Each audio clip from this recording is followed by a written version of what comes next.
Fala, Zé! Ô Zé, e aí? Hoje estamos profissional? Hoje melhoramos um pouco a qualidade aqui, né? Microfoninho, vamos cenário. gastar um dinheiro, né? Afinal a economia precisa girar, né? Sou duro a gente pagar a conta depois, mas enfim. Olha quem que a gente tirou da garagem hoje. Domingão, né? Que maravilha, hein, Zé? Então, a ideia hoje, a gente já fez uma prévia do vídeo desse carro aí, que tá no nosso canal. Hoje a ideia é fazer um tour nele mais profundo, apresentar para todo mundo, né? Esse carro foi comprado, é o único dono, ele foi comprado zero em maio de 2008 na concessionária SP Japa, saiu ali da Ricardo Jafé. Bom, esse carro é um Civic SI.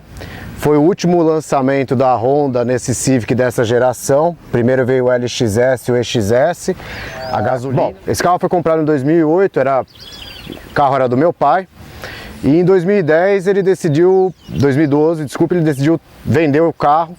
Eu na época tinha um Civic LXS Flex, eu falei, poxa, vamos pôr os dois à venda ali, o que pegar, se a diferença não for muito grande, porque era muito grande a diferença dos carros, eu fico com o carro.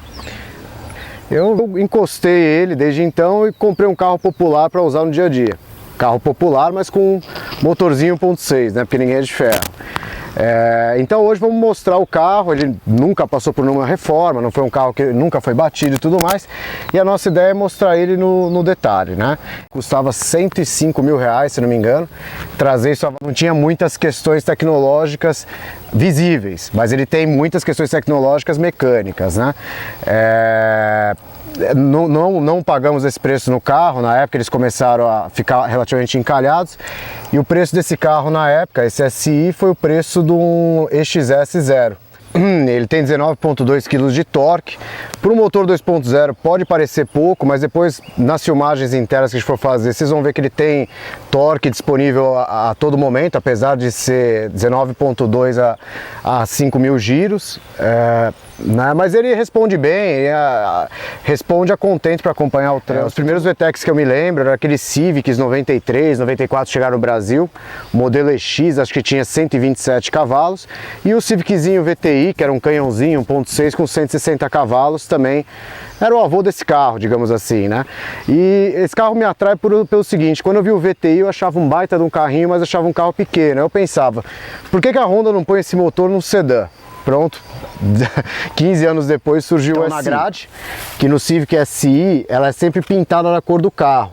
Como o carro é prata e a grade dos demais carros da linha é cromada, a longa distância você não percebe que é um SI, tá? No preto e no vermelho fica bem claro, porque a frente fica bem travada.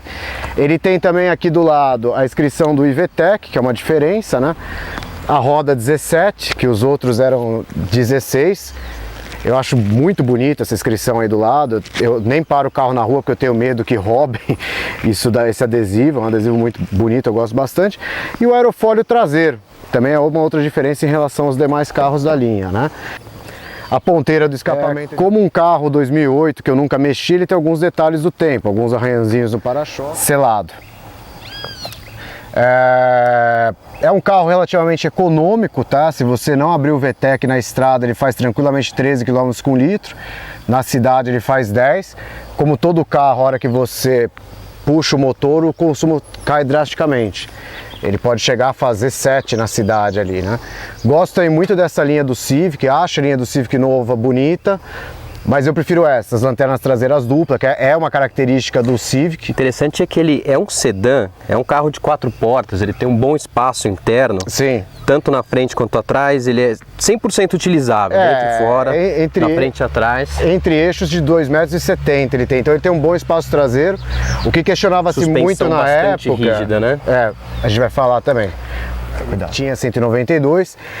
Em colocando gasolina a pódio, ele dava algum avanço no comando de ignição, podia chegar a 195 cavalos. Eu já fiz isso, não notei grande diferença, acho que 3 cavalos num carro de 190 e poucos é imaterial, né? E nas revistas da época eles fizeram muitos comparativos. O Civic levava mais como uma questão da modernidade, ele era um carro que na época foi lançado à frente do seu tempo, o design dele muito bonito, tinha ágil na época para comprar qualquer modelo, né? Vamos mostrar um pouquinho aqui ele internamente. Essas soleiras eu comprei na época que eu comprei o carro. Coloquei na concessionária. Esse barulhinho típico de Honda, né? Parece um despertador, já irrita. O tapete também, ele está um pouco gasto ali, mas eu quero deixar guardado como um modelo da época, né? Um acessório de época. Ele tem as pedaleiras cromadas ali, de diferencial interno em relação aos demais Civics. Muito bonita, né? Eu acho de muito bom gosto a pedaleira. E eu gosto muito do pedal do acelerador partindo do chão. Nota-se que o pedal do freio é muito perto do pedal do acelerador, principalmente fazer um belo ponta-taco nele. Da embreagem ele é um pouco mais distante. Tem o quarto pedal para apoio de pé. Ele é um carro que, e não tendo muito buraco, asfalto liso, ele é bem confortável de dirigir. Mas ele sempre te lembra que você está no esportivo. Isso é uma coisa que não tem jeito. Aqui ele tem o controle de tração. Você vê que é um botãozinho bem simples aí, né? Então você pode ligar e desligar ele aí. Ele tem essas costuras vermelhas no banco, que eu acho muito bonito também, né? Tudo original de fábrica. Muita gente pôs couro nesse carro na época. Eu, como imaginei que poderia ser um carro colecionável no futuro, eu gosto de carro original. Esse carro não tem couro. Ele tem esse camurça que vinha vamos de fábrica. combinar que é uma delícia esse banco. Ele é como ele não é um Alcântara, mas a sensação que você tem é de um... uma camurça, né? E uma coisa interessante que ele tem, o banco dianteiro também é totalmente diferente dos demais SIs, dos demais Civics. Então quando você senta nele, ele parece que ele te abraça. Te veste muito bem, né? Ele te prende bem em curva, tanto na parte aqui de baixo, como aqui nessa parte, né? Não tem nenhuma regulagem elétrica, o carro é totalmente manual. Então aqui é regulagem de altura, aqui é regulagem de encosto. Que de fato, para um carro de 90 mil reais ali na época, 100 mil reais, era realmente um carro simples. A parte traseira, vou mostrar aqui. Deixa eu mostrar os comandos aqui da porta. Aqui nos comandos ele tem retrovisor, ele não rebate eletronicamente o retrovisor, tá? Ele tem a trava para o vidro traseiro, abertura e fechamento de porta. O único vidro automático é o do motorista, tanto que ele está escrito aqui, alto, né? Os demais são vidros manuais. Ele tem um entre-eixos de 2,70 m, então ele tem um bom espaço interno aqui. O banco está regulado para mim na frente. Olha, vejam que ele dá aqui para mim tranquilamente. Um porta-coisas aqui na porta, o acabamento segue também, o mesmo padrão, né, do dianteiro, né?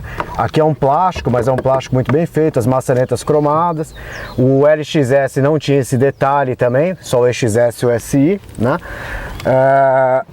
Aqui a gente tem um apoio de braço, ele também, cinto para 3 pessoas. Apesar do interior bem escuro que ele tem, você vê, o banco traseiro desse carro quase nunca foi usado. Inclusive eu tenho as fotos, ele tem plástico aqui ainda, um restinho de plástico aqui que vinha no carpete, né? Vou mostrar também outro ponto polêmico desse carro, que todo mundo foi muito criticado na época, que era o porta-malas. Dizia-se que o porta-malas dele não era muito grande. Por que isso acontece? O carro veio com o step normal. Ixi, tá uma bagunça, hein? Pô, Zé. Minhas 4 rodas aqui. Vocês veem que falta de leitura não é, né? O porta-mala é grande, ele não é alto só, né? Ele não é fundo, né? Ele é relativamente grande, mas não é fundo. De fato, ele é maior que um hatch, mas não é um porta-malas se comparar com o Jetta ali. Você pode rebater o banco aqui, então você puxando essa alavanca, o banco traseiro ele abaixa, então você pode levar coisas aqui. Tem dos dois lados, inclusive, né? Dos dois lados. É 1/3, 2/3. Ok. E aí aqui, todo o step dele, né? Então olha a altura de fato do step. Você vê que se o step não fosse tão alto, olha aqui, ele tem esse acabamento aqui, ele seria mais fundo. Então, na verdade, o porta-malas do Civic ficou pequeno por um gosto brasileiro de não querer ter step de uso temporário. Inclusive o step dele é quinta roda. É roda-roda, né? Esse pneu é o original dele da época, tá? Esse pneu veio com o carro, ele vinha com o Michelin Pilote Presida, 215/45/17. Outro detalhe interessante desse pneu, ele acaba muito rápido. Então, esse carro aqui com 46 mil quilômetros, tive que trocar os 4 pneus, porque... Esse é coisa melhorzinho no step. Não, esse daqui é original, né? Na verdade, os pneus, se vocês verem aqui, foi uma boa compra. Ele é um Pirelli Phantom, na mesma medida aqui. O que ele tem de bom, esse pneu, em relação ao Michelin? Ele é muito mais silencioso em estrada. O Michelin, o barulho de rodagem dele era muito alto, incomodava. Se você pegasse uma estrada que o asfalto não era perfeito, você sentia um pouco do barulho. O motor em rotação sexta marcha, ele não é um motor muito barulhento, mas os pneus de fato incomodavam. Então acho que até para alguém, se tiver aí um SI, quiser uma dica, esse pneu me agradou bastante em relação ao original, né? Vamos dar uma olhadinha dentro? Vamos ver os detalhes internos dele. Bom, mostrando internamente aí também as diferenças e o que o Civic SI oferecia na época para os proprietários, né? E por que em relação ao carro hoje ele é mais simples. Então aqui a gente tem o painel dele, o painel é digital na parte de cima e analógico na parte do contagiros, esse famoso painel 2 andares, né? Então ele vinha com um toca CD de 6 discos, né? Não tinha entrado USB nesse modelo 2008, só a partir de 2009, que era aqui no apoio de braço. Ele tem o ar digital, que o Civic XS tinha, mas o LXS não. O ar muito forte, por sinal, um belo ar como qualquer carro japonês, né? Aqui você tem a regulagem de temperatura, então a mínima é 18 graus e ele vai até 32, mas não vou deixar nisso que está um dia quente aqui hoje, você vai morrer, vou desligar. Ele tinha aqui ele tinha aqui o acendedor de cigarro. O LXS ele já tinha, o LXS ele tinha aqui uma entrada auxiliar para você ligar celular, alguma coisa no rádio. Esse não tem nada. Optei em manter o rádio original porque eu acho um rádio bonito. Tudo a iluminação vermelha, mas muita gente colocou câmera, ele fica bem harmonizado aqui, essa peça solta como um todo, esse acabamento, aí você coloca uma tela aqui. Central multimídia. Uma central multimídia, câmera de ré, eu prefiro deixar assim. Outra curiosidade de carro japonês, que eu vou pesquisar para entender o que acontece, mas não sei porque que é assim, as saídas de ar dianteiras, centrais, elas não fecham, elas não têm fechamento. Então era uma briga até na época da minha mãe, porque meu pai sempre com o ar ligado, essa boca saindo direto do passageiro, ela não conseguia fechar. Na época ela saía com um papelzinho e colocava aqui. A chave dele bem simples também, ela não era uma chave canivete, então ela tem aqui abertura, fechamento, tampa do porta-malas, abertura pela chave. Só o SI e o EXS tinham isso, o LXS não. E o botãozinho de pânico para achar o carro no estacionamento, alguma coisa assim, né? Então tá aqui a chave dele. E esse carro tem uma coisa que ninguém mais tem, né? Ele tinha um câmbio manual de 6 marchas, né? Esse acabamento ele vai gastando com o tempo. Ninguém usa anel, nada, mas mesmo assim ele vai aparentando os ciscadinhos. Ele é um câmbio muito curtinho, muito curtinho. Em relação ao Civic LXS, o meu era manual no caso, o câmbio é muito diferente. Eu quero começar pela manopla do LXS, que era bem maior. Ele tem um porta-trecos aqui. Temos que falar da coisa ruim também, né, Zé? O quê? Essa ré pra direita aqui é um desespero, hein? Se você pegar o manual dele, o que ele fala? A ré, ela é junto da sexta marcha, ela não tem anel sincronizador. Então existe de fato o risco de uma tocada mais forte você puxar a ré dele. Então, de quinta para sexta, em vez de entrar na sexta, você colocar a ré, né? Exatamente. Então no manual dele até fala que a garantia não cobriria se isso acontecesse. É uma coisa que me preocupa às vezes também. Aqui ele tem um porta-copos, também um outro espacinho aqui. Como o freio de mão na época veio para esse lado, no modelo japonês, provavelmente com o volante desse lado, ele fica numa distância boa. No Brasil ele fica bem perto do motorista aqui, né? Então coube todo esse espaço aqui. No Honda novo é uma alavanca bem maior aqui, eu particularmente não achei bonita. E o apoio de braço. Esse apoio de braço eu acho muito bem feito, é um apoio grande. Tem extensor para cá, né? Ele não tem saída de ar na traseira. É um carro simples e eficiente, né? E ele abre aqui dentro também, tá meio bagunçado, mas você vê que tem um bom espaço. No modelo 2009, se eu não me engano, o USB entrava por aqui. Volante revestido em couro, ele tem essa costura muito bonita aqui, esse couro perfurado para que o suor da mão não deixe você escorregar, né? Aqui ele tem o Cruise Control, ou seja, você liga o Cruise aqui, aparece uma luz no painel, você seta a velocidade e ele mantém a velocidade do carro. Não é muito comum isso em carro manual, porque numa subida grande o carro não consegue dar um kickdown, alguma coisa para manter a velocidade, né? Mas aí nesse caso ele desliga automaticamente. Aqui o botão de cancelamento. Aqui ele tem os comandos do rádio, então aqui ele muda as estações ou os CDs, volume, e aqui ele muda entre CD e rádio e banda de rádio. tá? Ele tem esse acabamentozinho perfurado aqui, eu acho muito bonito isso, né? Ele tem uma pegada muito gostosa, esse volante. Tem, e uma coisa curiosa desse carro que eu consigo identificar ele em qualquer lugar, se eu for roubado, qualquer coisa. Eu fui pegar ele na concessionária em 2008 e eu no primeiro dia fiz esse risquinho aqui nesse acabamento. Primeiro dia, Zé? No primeiro dia, foi uma tristeza. Vida, hein? Aqui ele tem o porta-luvas dele, porta-luvas relativamente pequeno. E um detalhe interessante, né? O manual do proprietário, a capinha do manual do proprietário, ela vinha com o nome Civic SI. Calma, gira um pouco, assim, aí. Pra baixo, aí. Então tudo girava em cima da sigla, né? Quer dizer, você vê que aqui o manual, aqui ele tem todo o manual, esse carro tá, no caso, está todo revisado. Deixa eu ver se aqui. Então ele tinha. Você não fez nada nesse carro, ele é completamente original. Completamente, esse daqui não. Manual base de segurança no trânsito, um CDzinho que não está nem aberto ainda, terceira edição de fevereiro de 2007. Aqui manutenção e garantia, ele está totalmente revisado o carro, né? Eu nem lembro onde eles carimbavam aqui. A última revisão foi feita em 24/2/2015 com 47 mil quilômetros. Eles carimbaram com uma revisão de 60 mil aqui, né?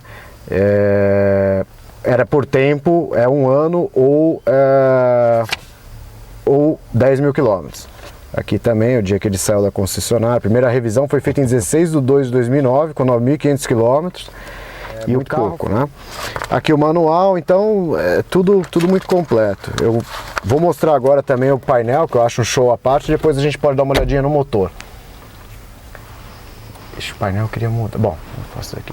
Bom, o painel dele, painel muito simples, marcador de temperatura, digital ali em vermelho no SI, nos demais Civics era azul, marcador de combustível e temperatura. Aqui o contagiros, marcando até 9.000 giros, iniciando a faixa vermelha em 8, ele corta um pouquinho para frente disso. Ali à esquerda a gente tem a luz da direção elétrica, se tiver algum problema com ela vai acender aí. Bateria, pressão do óleo, portas abertas, freio de mão e cinto não afivelado. No digital ali, no Civic EXS, ele mostrava o consumo. Aqui não, ele só mostra o trip A, a quilometragem, ele está com 47.908 e a temperatura externa de 25 graus. Ou seja, de fato um carro bem simples mesmo, nem um mínimo computador de bordo para você acompanhar o consumo ele tem, né? Ali o grafismo do SI no painel. À noite, quando você liga, ele baixa a intensidade, olha, né? Então você pode regular isso por ali. Aqui em cima ele tem um retrovisor com uma luz só, um retrovisor não, desculpe, um espelhinho com uma luz só, assim como no passageiro. Aqui também. Ele tem duas luzes de leitura, né? Aqui o sensor do alarme e aqui ele tem uma luz de cortesia vermelha à noite, mas ela é muito fraquinha, então você mal vê ela, isso assim desde zero, né? O que eu vou mostrar agora também é o motor dele. O tamanho do motor desse carro para um carro de 192 cavalos é uma coisa um pouco estranha, é um motorzinho pequeno, é a eficiência japonesa aí, né? Vamos lá dar uma olhada? Vamos lá. Pronto. Então aqui o acabamento todo de plástico, né? Mas é um plástico muito bom, não faz barulho, a alavanca na abertura do capô fica aqui. Então a tampa dele mesmo já é uma tampa pequena, né? Ela não é uma tampa muito grande, ele é bem pequenininho mesmo. Nossa, o espaço dele é... Ele invade um pouco para dentro do painel, como uma minivan, né? Ah, como a parede corta-fogo. Ela fica longe, tá vendo? Mas mais pelo design do carro. Motor importado, tá? Esse motor nunca foi feito aqui, você vê que na tampa do óleo aqui, tudo em inglês, né? Outra coisa interessante para se notar, você não vê o nível da água dele, provavelmente porque eles julgam que é tão bem feito que então ele só tem aqui o radiador, tá? É um carro que, como pode ver, nunca foi batido a dianteira dele. Tem o detalhe da regulagem do farol aqui. A correiazinha fica exposta aqui também, ó.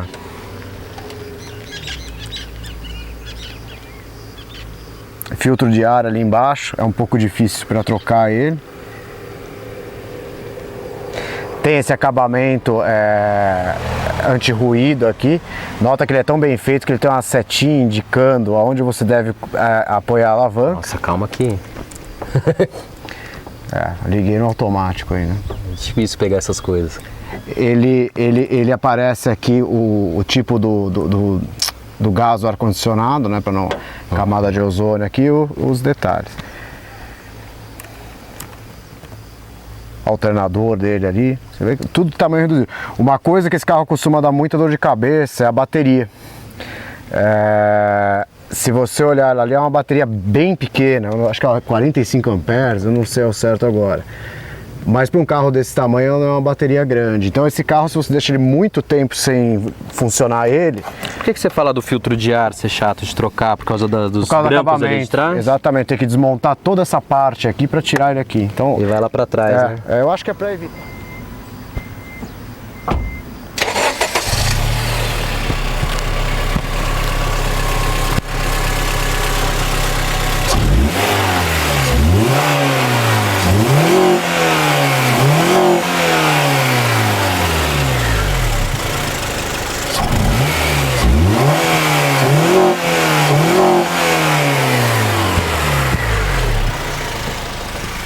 Ele tem um limitador a 5.500 giros, então não deixa subir de giro com o carro parado.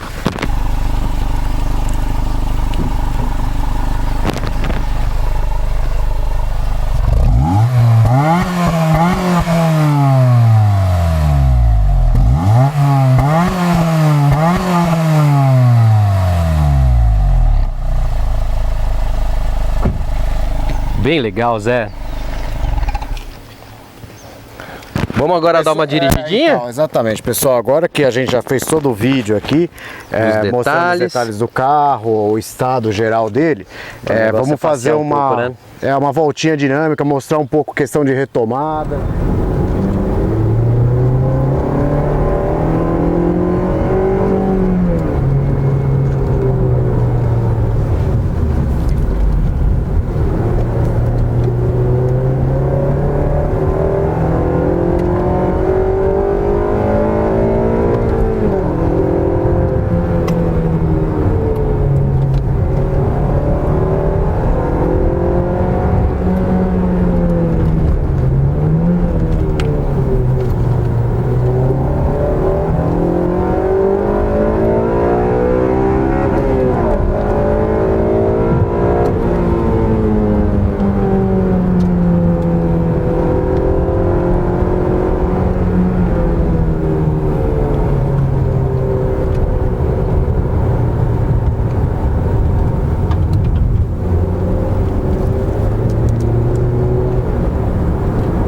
Vista, hein?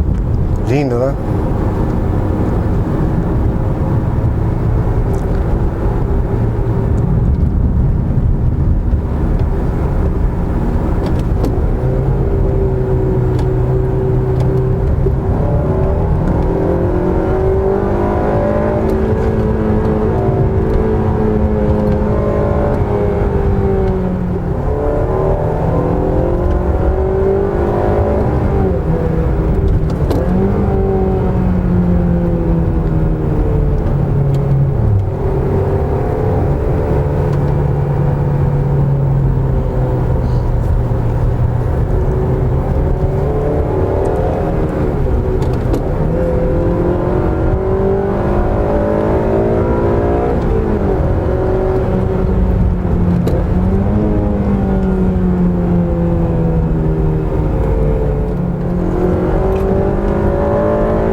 Estradinha bem segunda, terceira, hein? Ela é uma estrada que, dentro dos princípios de segurança, é isso, né? Mas muito boa a estrada, muito bom para sentir o carro, é o ambiente que ele gosta mesmo, né? Ele é muito seguro em curva, vocês veem que eu tava vindo uma velocidade, alta rotação e tudo. Ele não canta pneu, ele não passa nenhum susto. É um carro bem gostoso de fazer curva, apesar de ser um sedã, né? E tração dianteira. Tração dianteira. Faz curva muito bem. Faz, suspensão independente, pneu 2. O pneu dele nem é tão largo pelo que ele faz de curva, né? Ele é um pneu.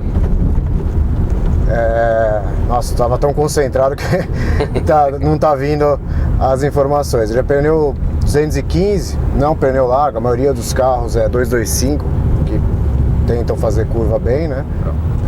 Bom, voltando no nosso passeio aí, a ideia agora é mostrar um pouco o comportamento do carro no dia a dia, na estrada, uma estrada reta. Aí na frente temos um Torão, um Taurus 97, carro de 200 cavalos, ele tinha um estilo vanguardista para a época. Meu Deus, o tiozinho tem uns 100 anos ali.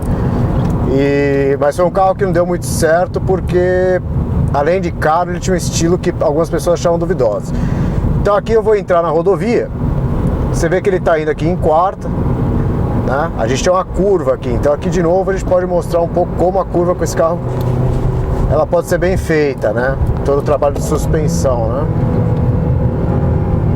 Ele tem o diferencial deslizante que ele te puxa para dentro da curva, tá puxando já. Então aqui, ó, numa faixa só você faz toda a curva.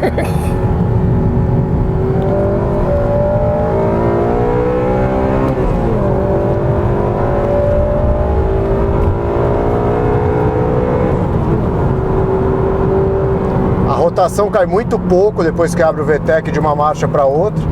Aqui mantendo o limite legal. Então aqui é a sexta marcha desse. A sexta marcha desse carro é overdrive. Ela não serve para velocidade final.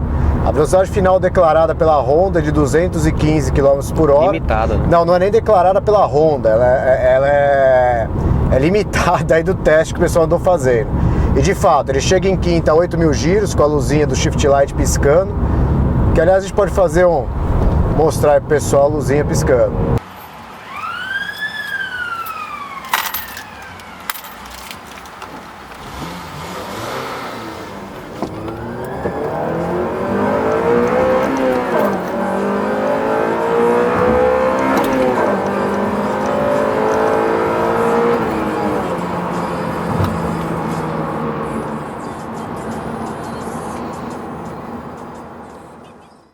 Aí Zé, profetizamos que São Pedro ia castigar a gente, hein? Conforme previsto, espero que pelo menos São Pedro lote a cantareira ali, porque pegar esse trânsito, sujar o carro todo, olha só para encher de água a cantareira mesmo.